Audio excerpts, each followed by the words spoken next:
मी तुमची काय सेवा करू शकतो?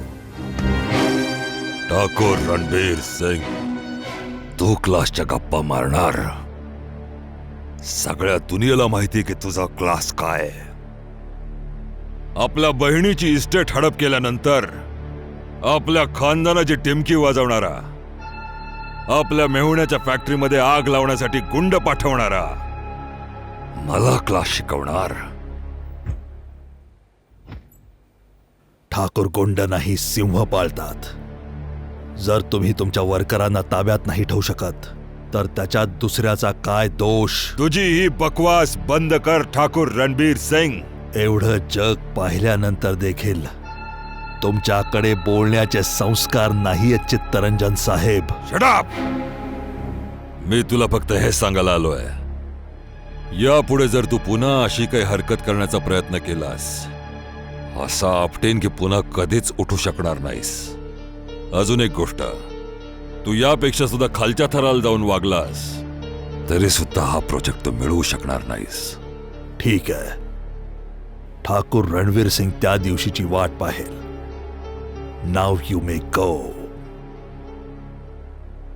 पण जाता जाता माझी पण एक गोष्ट ऐकून जा. यापुढे जर माझ्यावरती परत हात उचलायचा प्रयत्न केलात तर इथून तुम्ही जिवंत परत जाणार नाही. Do you understand? तुझ्यासारख्या मोठ्या खानदानी माणसाकडून अजून अपेक्षा तरी काय ठेवली जाऊ शकते? हाय डॅड. डॅड, मला आज तुमच्या गाडीची चावी हवी आहे. मी मोनाला आज बाहेर फिरायला घेऊन चाललो आहे आणि तुमची सेक्रेटरी. काय बघतोय शूरवीर? हे तुझ्या आत्याचे मिस्टर आहेत. यांच्या पाया नाही पडणार. हा ठीक आहे ठीक आहे. Thanks dad.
हाय, आलीस?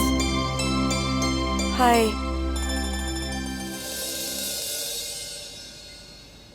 आता ही ॲक्टिंग राहू दे. मी काल किती वेळ वाट बघितली तुला माहिती तरी आहे का? सगळं काम राहिलं आणि तू माहिती नाही कुठे टाइमपास करत होतीस. तुला माहिती आहे, मला रात्रभर झोप नाही लागली. वाईट वाईट विचार माझ्या मनात येत होते. अगं, काय झालं? काल रात्री पण फोनवर तू काही म्हणली नाहीस. काय झालं? काही नाही. ही मोठी लोक सगळे एकसारखे असतात, पाषाण हृदयी. मनात काय आहे हे सरळ सरळ कधीच नाही सांगत. नुसतं गोड गोड बोलून भुलवतात आपल्याला. हेही असेच निघाले. कोण? तू कोणाबद्दल बोलतीयस? तेच मिस्टर गौतम बेदी. युनिव्हर्सिटीच्या कामात किती रस दाखवला. प्रोजेक्टसाठी फंडचं सुद्धा वचन दिलं. प्रोफेसर उस्मानला तर असे काही भेटले. प्रेमाने तुला शाबासकी सुद्धा दिली. खूप काही केलं. आणि त्यानंतर काय झालं? काय व्हायचं होतं तेच झालं ज्याची भीती होती. कॅम्पसवरनं सरळ हॉटेल ग्रीन स्टारला कॉफीला घेऊन गेले. मग काय, तिथे त्यांनी त्यांचा खरा रंग दाखवला. आधी स्वतःची, मग त्यांच्या बायकोची आणि नंतर त्यांच्या मुलाची नील बेदीची स्तुतीच करायला लागले. आणि अचानक धिटाईने सांगायला लागले, तुला माहितीये मी तुला माझी सून करून घेणार आहे, कारण तू परीक्षेत खरी उतरलीस. हे तर बाबांच्याही पुढचे निघाले. बाबा तर फक्त हट्टी आहेत, हे तर हुशार आणि चतुरही निघाले. मग त्यानंतर काय झालं? लवकर सांग. बाबांनी आणि त्यांनी आधीच ठरवलं सगळं. माझं काहीच नाही चालणार. माझ्या हातात काहीच नाहीये. तू त्यांना काहीच म्हणली नाहीस तुझ्याबद्दल, माझ्याबद्दल? आधी हिंमत नाही झाली, पण शेवटी घाबरून सांगून टाकलं. सगळं सांगितलं. ते शांतपणे ऐकत होते. माझ्याकडे बघून तर हसतच राहिले.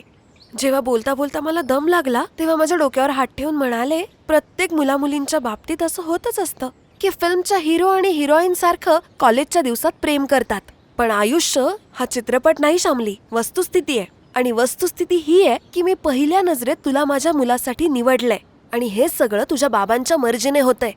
नॉनसेन्स. ते काय तुला जबरदस्तीने उचलून घेऊन जाणार आहेत? नाही, ते असं अजिबात करू शकत नाही. अरे तिकडे नाही, इकडे. तिकडे ते खिडकीतून बघतील अविनाश. बघितलं तर बघू दे, मला कोणाची भीती नाही वाटत. मी तर आत्ताच जाऊन त्यांना सांगेन, तुम्ही जसे आला आहात तसेच परत जा. ही तर जबरदस्ती आहे. तू त्यांच्या मुलाला बघितलं नाहीस, तुला त्याच्याशी लग्न नाही करायचं आहे, तरी त्यांनी ठरवलंय की तू त्यांची सून होणार आहेस. त्यांच्यापेक्षा जास्ती मला तुझ्या वडिलांचा राग येतोय. अशी घाई करून काहीच उपयोग नाहीये अविनाश. परिस्थितीचा सामना करायला शिक. आणि परिस्थिती ही आहे, आपण हतबल आहोत, आपण काही नाही करू शकत. तू असशील हतबल, मी नाहीये. मी हे लग्न नाही होऊ देणार. मी तर नाईलाजाने हो म्हणाले. काय तू हो? हो, दुसरं काय करणार? हो म्हणायचाच अवकाश. त्यांनी माझं तोंड गोड करायला माझ्या तोंडात पेस्ट्रीच कोंबली. माझा तर श्वासच अडकला. तुझ्यासाठी सुद्धा पाठवलीये पेस्ट्री आणि म्हणाले की ही आनंदाची बातमी जाऊन तुझ्या अविनाशला पण दे. अविनाश खूप सेन्सिबल मुलगा आहे, हे तो नक्की समजून घेईल. अरे, तुझी फेवरेट पेस्ट्री आहे, ब्लॅक फॉरेस्ट. हे घे आणि माझ्या आनंदात सहभागी हो. खड्ड्यात गेली तुझी ही पेस्ट्री आणि खड्ड्यात गेलीस तू.